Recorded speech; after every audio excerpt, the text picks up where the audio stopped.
Media सोडून बाकी सगळ्यांनी जिकडे जागा मिळेल तिकडे खाली बसून घ्या। माहिती आहे वंचित बहुजन आघाडीची सभा आहे, दरवेळेस आपल्याला जागा कमी पडते, आपला इतिहास रेकॉर्ड ब्रेक असतो, पण जिकडे जागा मिळेल तिकडे बसून घ्या कृपया करून। हे बघ, महाराष्ट्रभर दौरा करून मी आपल्या बेंगळूर मध्ये आलो।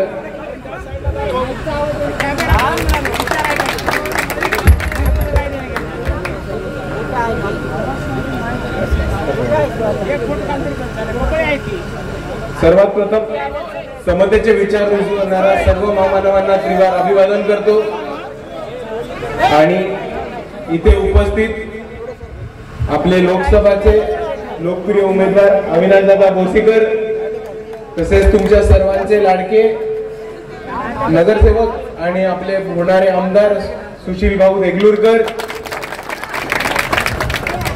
अक्षयदादा बनसोडे, BH कांबळे, डॉक्टर इंगोले, संजयदादा कांबळे, धम्मा कांबळे आणि हाफिज रईस साहब, तसेच वंचित बहुजन आघाडीचे इथे उपस्थित तमाम पदाधिकारी आणि इथे उपस्थित माझ्या माता भगिनी, तमाम वडीलधारी मंडळी आणि या चळवळीतल्या तमाम साथीदारांना माझा जय जिजाऊ, जय शिवराय, जय ज्योती, जय क्रांती, जय मल्हार, जय लहूजी, अस्सलाम वालेकुम, शरणू शरतार्थी आणि जय भीम। मित्रांनो, आपल्या सर्वांनाच माहिती असेल, दादा 2 मिनिटं शांतता ठेवा।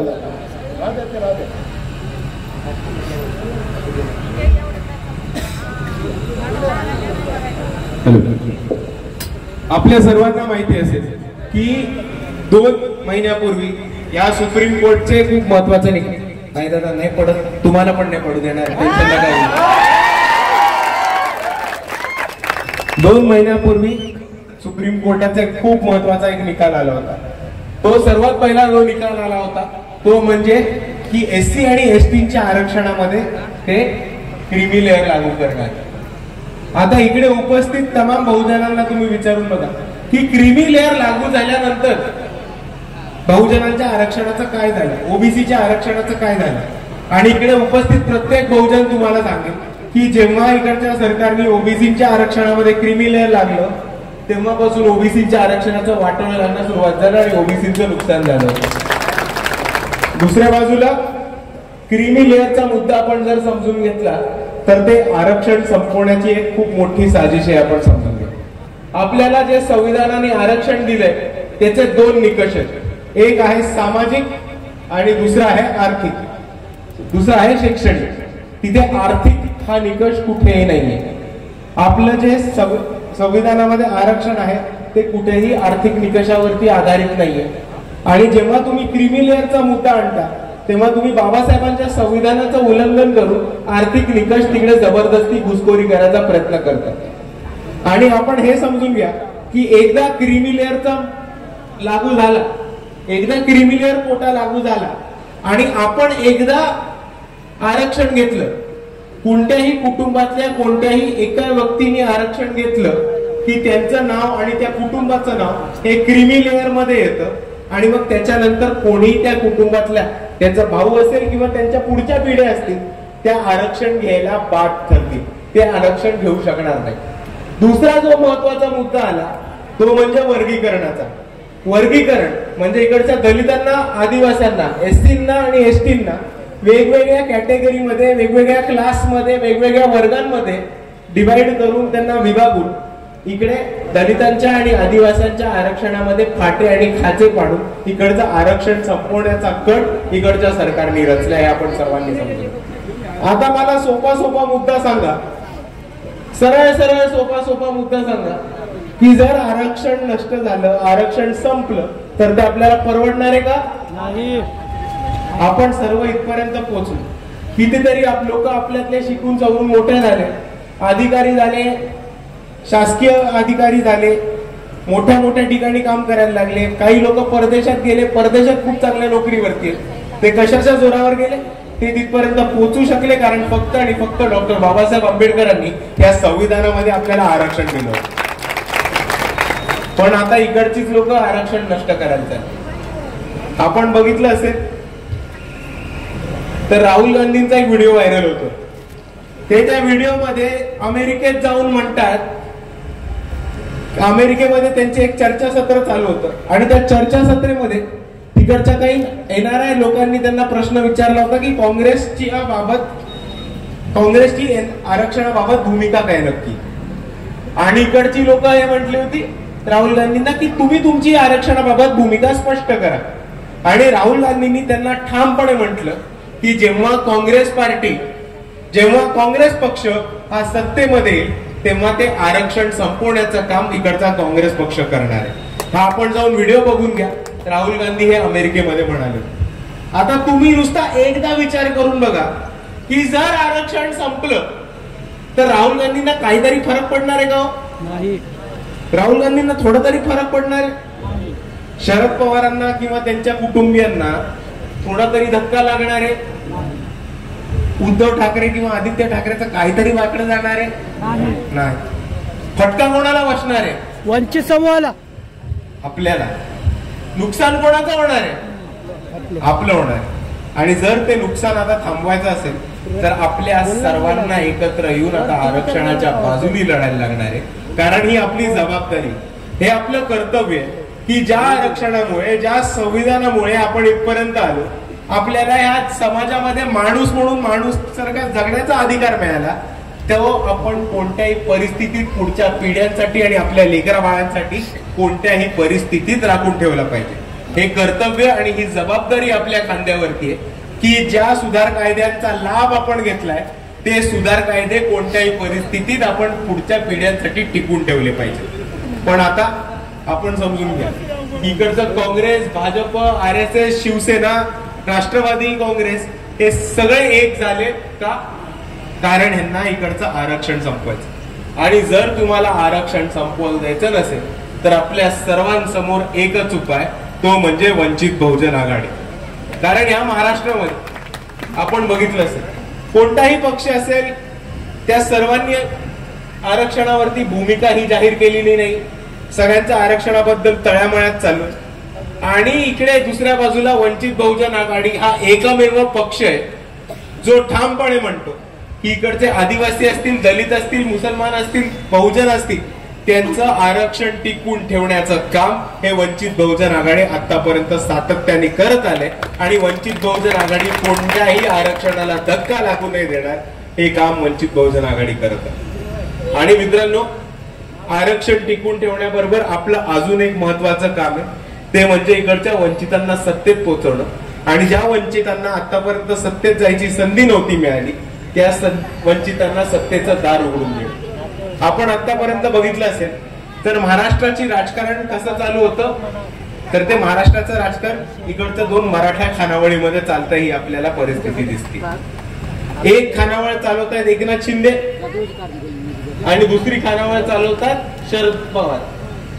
आणि आपण आता बघितलं असेल तर इकडच्या मराठ्यांच्या खानावळीमध्येच सगळी सत्ता, आमदारक्या, खासदारक्या आणि ग्रामसेवकापर्यंत सगळी पदं, इकडचे शिक्षण संस्था, दूध डेऱ्या, साखर कारखाने हे सगळे एकाच प्रस्थापित मराठ्यांच्याकडे राहिलेले. आणि तीच परिस्थिती आपल्याला आपल्या देगलूर बिलोलीमध्ये सुद्धा दिसते आणि तीच परिस्थिती आपल्याला नांदेडमध्ये सुद्धा दिसते. आणि आता आपण सांगा मला की आपण इतके वर्ष या मराठ्यांच्या खानावळीमध्ये लाईनी लावल्या, आपल्या ताटात काही पडलं का? आपला विकास झाला का? आपले आमदार खासदार निवडून आले का? इकडच्या वंचितांच्या हातात कोणीतरी सत्ता दिली का? आणि म्हणून मी आपल्या सर्वांना म्हणतो की आता ह्या खानावळीमध्ये लावून लावण्यापेक्षा आपण आपल्या स्वतःच्या हक्काची एक नवीन खानावळ ही सुरुवात केली पाहिजे. आणि वंचितांची खानावळ इकडच्या मराठ्यांच्या खानावळीपेक्षा दुप्पट मोठी ही आपण स्वतःच्या हिमतीवर आणि ताकदीवर उभी करू. कारण मुद्दा समजून घ्या, त्यांच्या खानावळीत आपण लाईन थांबून बसलेलो, ताट पासून बसलेलो, आपल्याला कोणी काय वाढेच ना. पण जर आपण आपल्या स्वतःची खानावळ उघडली, त्या खानावळीमध्ये ताट पण आपलं, जेवण पण आपलं, तिकडचे आचारी आणि वाढपी पण आपले, कढई पण आपली, टोप पण आपलं, चूल पण आपली आणि त्या चुलीवरती शिजणारं बोकड सुद्धा आपलं. आणि तुम्ही विचार करून बघा, की जर वाढपी आपला असला, आचारी आपला असला, जर ताट आपलं असलं, जेवण आपलं असलं, जर चूल आपली असली आणि जर बोकड आपलं असलं, तर आपल्याला परत कधी उपाशी राहायला लागणार आहे का? नाही. आणि म्हणून मी आपल्या सर्वांना एवढीच विनंती करतो की आता आपल्या सर्वांनी एकत्र येऊन वंचितांची खानावळ उभी करण्याच्या मागे प्रयत्न केला पाहिजे आणि इकडच्या प्रस्थापितांच्या खानावळीवरती जाणं बंद म्हणजे बंद केलं पाहिजे. कारण आपल्याला थोडक्यात सोप्या मुद्दा समजून सांगतो. तो सोपा मुद्दा एवढाच आहे की आपलं ताट म्हणजे काय? आपलं मत. आपलं जेवण म्हणजे काय? मतदारसंघ. आपले आचारी आणि वाढपी कोण आहेत? आपले 2 उमेदवार. आणि आपली खानावळ म्हणजे आपला पक्ष वंचित बहुजन आघाडी. आणि एकदा वंचित बहुजन आघाडीची खानावळ उघडली, एकदा वंचितांची सत्ता स्थापन झाली, एकदा आपणच आपल्या मालकीची खानावळ सुरुवात केली की इकडच्या कोणत्याही म्हणजे कोणत्याही वंचित समूहाला, आदिवासी असो, दलित असो, बहुजन असो, बौद्ध असो, मायक्रो ओबीसी असो, भटके विमुक्त असो, अनुसूचित जाती असो किंवा मुसलमान बांधव असो, यांना कोणालाही वंचितची एकदा खानावळ उघडली की यांना कोणालाही उपाशी राहायची वेळ हे वंचित बहुजन आघाडी येऊ नाही देणार. ही वंचित बहुजन आघाडी आपल्याला सर्वांना ठामपणे गॅरंटी देते. आणि दुसऱ्याच बाजूला मला एक महत्वाचा मुद्दा आठवला. तो मुद्दा म्हणजे आता मराठ्यांची खानावळ चालू आहे. आता या मराठ्यांच्याच खानावळीमध्ये एक छोटा पोरगा कामाला ठेवलाय. त्याला ते सगळे छोटू छोटू असे हाक मारतात प्रेमाने आणि त्या पोराला सांगतात की तू ह्याला जेवण वाढ, त्याला जेवण नको वाढू, हे टेबल उचल, ते टेबल तिकडे ठेव. असा तो काम करणारा माणूस आहे. तो 10-12 वर्ष तरी तिकडे काम करत असला तरी तो तिकडे त्या खानावळीचा कधी मालक होणार आहे का? नाही. कधी मालक होणार आहे का तो त्या खानावळीचा? नाही. तो तिकडच्या मालकांच्याच इशाऱ्यावरती नाचणार आहे. तो वंचितांचा होणार आहे का कधी? नाही. आणि आपल्या देगलूर बिलोली मध्ये जे महाविकास आघाडीचे काँग्रेसचे उमेदवार आहेत त्यांची परिस्थिती पण या छोटू सारखीच झालेली आहे की त्यांनी उठ म्हटलं की बसणार, उठ म्हटलं की उठणार, बस म्हटलं की बसणार.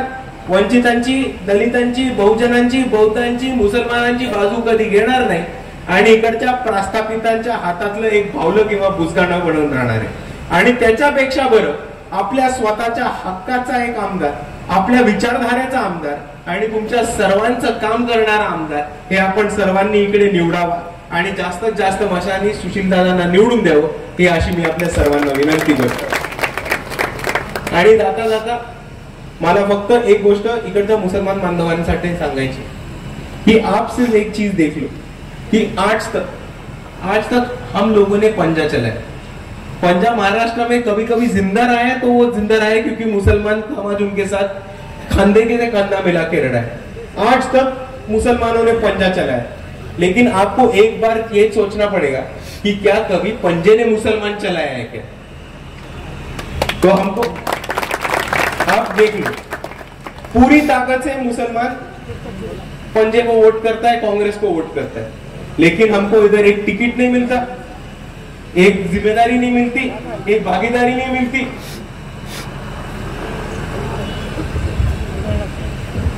भागीदारी नहीं मिलती और हम इनको वोट करते हैं, फिर इनके बच्चे बढ़ते. आप हमारा नांदेड़ का एग्जाम्पल देख लो.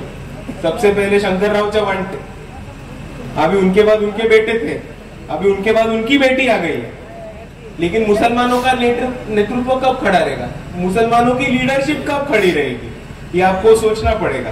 इनके बच्चे बनेंगे आमदार, इनके पोते बनेंगे खासदार, बैंक चलाएंगे, पैसा कमाएंगे, लेकिन हमारे बच्चे पंक्चर निकालने में व्यस्त, नट बोल्ट टाइट करने में व्यस्त. और इसी तरह में ये हमारे को आज तक मुसलमान समाज को वंचित रखने का काम यहाँ की कांग्रेस करते हैं. और दूसरी तरफ आप एक भी चीज सोच लो कि मुसलमान समाज ने वफादारी के साथ कांग्रेस को मतदान किया है, कांग्रेस को चला है, लेकिन कांग्रेस के प्रस्तापित नेता भी कांग्रेस के साथ उतने वफादार नहीं रहते। आप देख लो, हमारे देगलूर बिलोली में बाई इलेक्शन हुआ था, मुसलमानों ने जम के किसको वोटिंग किया था? अंतापुरकर। अंतापुरकर की तरह भाजपा। 2019 में थोड़े से वंचित बहुजन आघाड़ी की सीट कांग्रेस की वजह से रहेगी। पूरे मुसलमानों ने ताकत से अशोकराव चव्हाण को वोट किया। अशोकराव चव्हाण किधर है? बीजेपी, भाजपा में। तो अगर आपको ये नहीं दिख रहा है कि इधर के प्रस्तापित नेता मुसलमानों के कांग्रेस से वोट लेके भाजपा में जा रहे हैं और आपके वोट से आमदार खासदार बन के भाजपा में प्रवेश कर रहे हैं, तो इसका मतलब यही है कि यहाँ की कांग्रेस और बीजेपी मिली हुई है। यहाँ की कांग्रेस बीजेपी की बी टीम है और आपको ज्यादा दूर नहीं जाना पड़ेगा ये देखने को। इतने सालों बाद नांदेड़ में कांग्रेस ने किसी मुसलमान को टिकट दिया। अब्दुल सत्तार साहब नांदेड़ नॉर्थ से खड़े हैं, लेकिन उधर ही उनके ही अलायंस पार्टनर शिवसेना यूबीटी ने एक मुसलमान को कराने के लिए कैंडिडेट दिया है कि नहीं दिया है? दिया है। दूसरी तरफ आप देखो, नांदेड़ साउथ से कौन खड़ा है कांग्रेस से? मोहन अंबर्डे और उनके ही बड़े भैया संतू कंबरडे, वो बीजेपी से नांदेड़ के लोकसभा के लिए खड़े। मतलब एक ही घर से नांदेड़ का कांग्रेस भी चल रहा है और भाजपा भी चल रहा है। तो अब बोलो बी टीम कौन? कांग्रेस। और इसीलिए मैं आप सभी से इतना ही गुजारिश कर रहा हूं कि अभी ये बी टीम कांग्रेस के चक्कर में ना अड़के और हमारी खुद की पार्टी वंचित बहुजन आघाड़ी को ज्यादा से ज्यादा वोटों से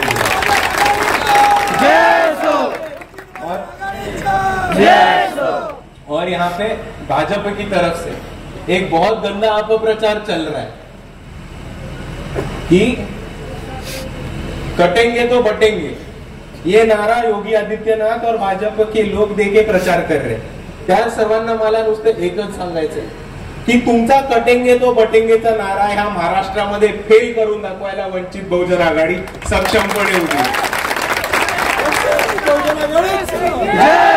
आणि आपल्या सर्वांबरोबर इकडे अविनाशदादा भोसीकर उभे आहेत, जे आपले लोकसभेचे उमेदवार आहेत। यांच्या माध्यमातून वंचित बहुजन आघाडीच्या बऱ्याचशा बहुजन नेत्यांच्या माध्यमातून आज इकडे दलित, बहुजन, आदिवासी, भटके, विमुक्त, अनुसूचित जाती, मुसलमान या सर्वांची एक नाळ, ओबीसींची एक नाळ इकडे वंचित बहुजन आघाडीने उभी केली आणि या बटेंगे तो कटेंगेच्या विरुद्ध वंचित बहुजन आघाडीचा एक ठाम नारा आहे की हम जुडेंगे तो जीतेंगे। आणि एवढंच म्हणून मी आपल्या सर्वांची रजा घेतो आणि जाता जाता आपल्याला परत एकदा विनंती करतो की लोकसभेला आपल्या बरोबर अविनाशदादा उभे आहेत, अविनाशदादा भोसीकर लोकसभेचे आपले उमेदवार आणि तसेच दुसऱ्या बाजूला सुशील कुमार देगलूरकर हे आपले देगलूर बिलोली विधानसभेचे उमेदवार आहेत। या दोघांची ही निशाणी एक गॅस सिलेंडर। आपल्याला वंचितांची खानावळ उभी करायची की नाही करायची? वंचितांच्या खानावळीची चूल पेटवायची की नाही पेटवायची? मग ती कशी पेटणार? Gas cylinder. आपली निशाणी गॅस सिलेंडर, आपली निशाणी गॅस सिलेंडर। धन्यवाद। मी इतकं म्हणून आपल्या सर्वांची रजा घेतो। जय भीम, जय संविधान।